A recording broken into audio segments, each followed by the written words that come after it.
Very respectful good morning to my lovely students and children. Welcome to the study of rules of translation and different other aspects of English language on this channel. I would like to tell and comment that we are collecting a large number of rules of translation. Okay, now let's be prepared and determined to take the rules of translation. Let's start.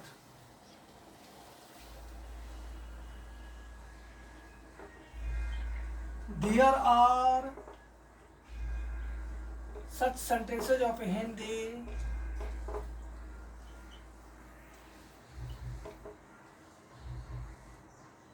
which are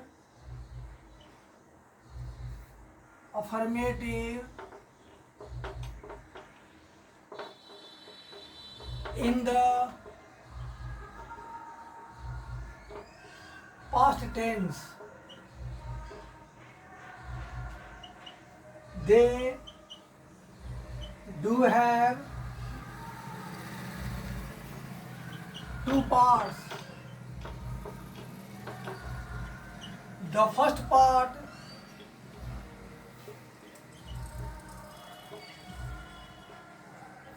begins with the term of Hindi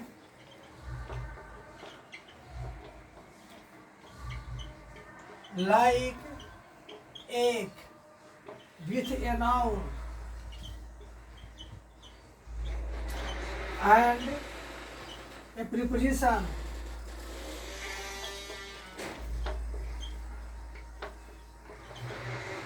of Hindi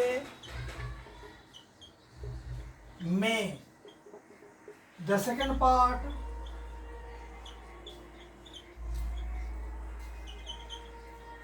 begins with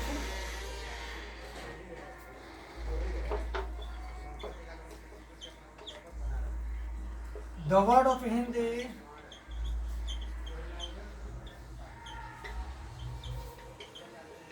like एक followed by the verb form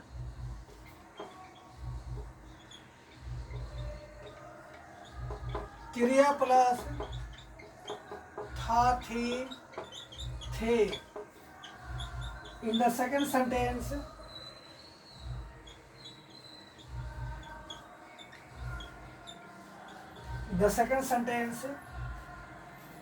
there come a noun, two adjectives connected with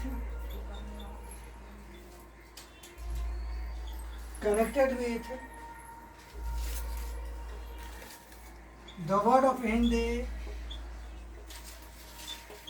or and an adverb of Hindi like बहुत.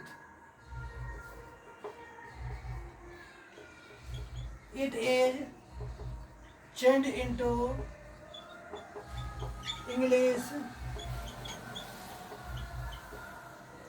as follows. एक बार पढ़ देते हैं ताकि सभी बच्चों को स्पष्ट से समझ में आ सके कि क्या लिखा हुआ है, ताकि पढ़ने में दिक्कत ना हो. There are such sentences of Hindi which are affirmative in the past tense. They do have two parts. The first part begins with the term of Hindi like एक with a noun and a preposition of Hindi में. The second part begins with the word of Hindi like एक followed by the verb form क्रिया plus था थी थे. In the second sentence there come a noun, two adjectives connected with the word of Hindi like और and an adverb of Hindi like बहुत. It is changed into English as follows. चलिए आइए हम लोग अब जो लेक्चर लिखे हैं, थ्योरी लिखे हैं, उसका हम लोग एक ठसे को तैयार करें, तब उसके बाद जूम बिस्किल को लें. The core structure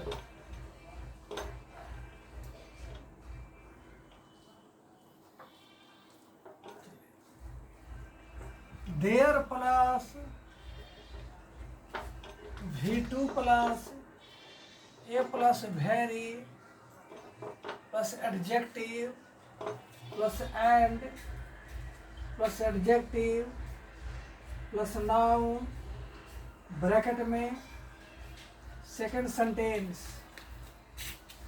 ये लिखा हुआ शॉर्टकट में सेकेंड सेंटेंस, फिर से बोल लेते हैं सेकेंड सेंटेंस प्लस इन ए प्लस नाउन अर्थात फर्स्ट सेंटेंस। चलिए अब इस पर हम लोग वर्बिक रेशियो लेते हैं।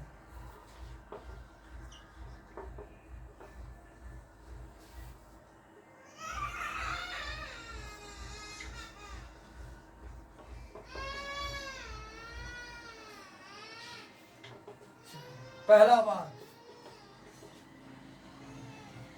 एक देश में एक बहुत महान और न्यायप्रिय शासक शासन करते थे।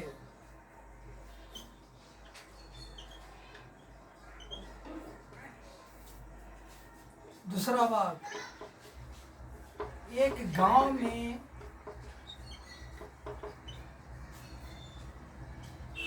एक बहुत सुंदर और घमंडी राजकुमारी रहती थी।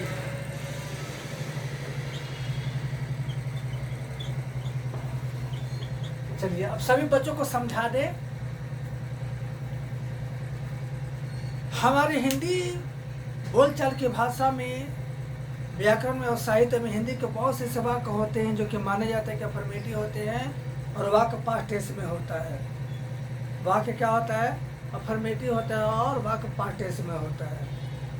वाक्य के मुख्यतः दो भाग होते हैं। वाक्य के पहले भाग के शुरुआत हिंदी के शब्द एक से होगी, उसके साथ एक संज्ञा लगा रहेगा और हिंदी की विभक्ति में आएगा। जैसे एक गांव में, एक देश में, एक कस्बे में, एक घर में।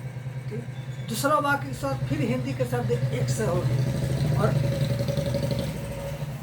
और अंत में एक मुख्य क्रिया रहेगा जिसके साथ ता, था, ती, थे लगा रहेगा। तो ये मुख्य क्रिया हुआ। दूसरा वाक्य में हमें कुछ अधिक शब्द देखने को मिलेंगे। एक नाउन देखने को मिलेगा, विशेषण के दो अलग अलग शब्द जो कि हिंदी के शब्द और से जुड़ा रहेगा, और एक हिंदी का क्रिया विशेषण का शब्द बहुत। जैसे एक गांव में एक बहुत सुंदर और प्यारी लड़की रहती थी। ठीक। तो ऐसे वाक्यों को बनाने के लिए क्या करेंगे? हमारे विद्वानों का कहना है, लुमिनरीज का कहना है कि इस परिस्थिति में दूसरा वाक्य को पहले बनाएंगे। क्या करेंगे? दूसरा वाक्य को पहले बनाएंगे। जिसे एक देश में एक बहुत महान और न्यायप्रिय शासन करते थे। तो दूसरा वाक्य यहाँ एक से शुरू है तो बनाएंगे देयर, उसके बाद शासन करते थे, रूल्ड, उसके बाद ए, उसके बाद वेरी, उसके बाद पहला adjective great and just ruler in a country. बन गया there rule a very great and just ruler in a country. एक गांव में एक बहुत सुंदर और घमंडी राजकुमारी रहती थी। There lived a very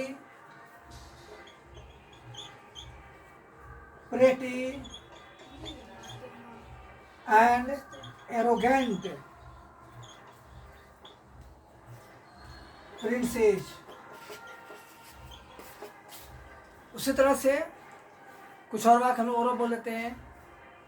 एक घर में एक बहुत दुष्ट और घमंडी औरत रहती थी। There will a very wicked and conceited women in a house. एक राज्य में एक बहुत धनी और अत्याचारी सौदागर आता था।